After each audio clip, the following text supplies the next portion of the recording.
بسم الله بديت وعلى النبي صليت وبحكاية من التراث جيت. قال لك واحد الراجل يخدم فلاح وعنده بقرة مربيها، ماتت مرته خلات له طفلة وطفل، وقبل ما تموت وصاته على البقرة وقالت له ما تبيحاش خليها للولاد. تزوج هذاك الراجل بعد ما ماتت مرته وجاب مرة أخرى، هذيك المرة زادت جابت معاه طفلة، أما لا مرت باباهم ولا تستغير منهم بزاف، ما تمدلهمش ياكلوا ولا يشربوا، عادوا كي يجوعوا مساكين يروحوا للبقرة ويشربوا منها.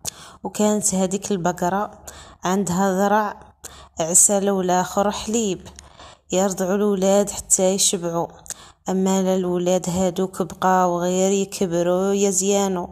حارت مرت باباهم وقالت واش ياكلوا هذو الدراري حتى جابوا روحهم هكذا، وبنتي نعطيها تاكل كل شي، ما كبرت ما سمانت، من اليوم نرجع نعسهم. كي عستهم ولقاتهم يرضعوا من البقرة، قالت الرجل ها بيع البقرة. قالها يا مرا كيفاه نبيع البقرة؟ بقرة اليتامى ما تتباع يا المخلوقة، انا علي الشيطان. قالت له قلت لك بيحها يعني بيحها.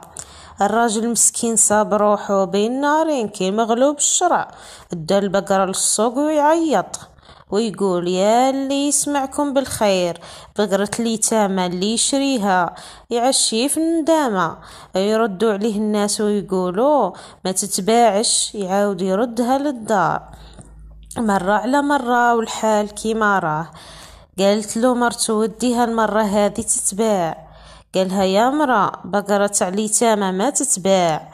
قالت له قلت لك المرة هذه تتباع. دا البقرة ومشى للسوق وهو خرج منه وهي لبست البرنوس ودارت العمامة كيما الرجال ومشات للسوق. كي عيط وقال يا مالين دلالة بقرة اليتامى تتباع ولا لا؟ نطقت هي بصفة الراجل وقالت بيع تربح. راح الراجل الجزار ودا البقرة باعها له وقال له عندي شرط واحد برك، خلي لي الذرع نتاع البقرة للدراري. اعطاه هذاك الذرع وداه الراجل وراح حطوه في قبر مرتو يمات اليتامى. وكي رجع للدار قال لهم كي تجوعوا روحوا لقبر يماكم، راني خليت لكم الذرع البقرة. عادوا الدراري كل ما يجوعوا يروحوا للقبر ويرضعوا من هذاك الذرع. تبعت البقرة بصح الولاد مازالوا كيما راهم شابين. وصحاح حارس مرت باباهم ووصت بنتها تسبحهم وتشوفهم واش ياكلوا. نتمنى تكون عجبتكم القصة، استنوني في الجزء الثاني ليها. شكرا للمشاهدة.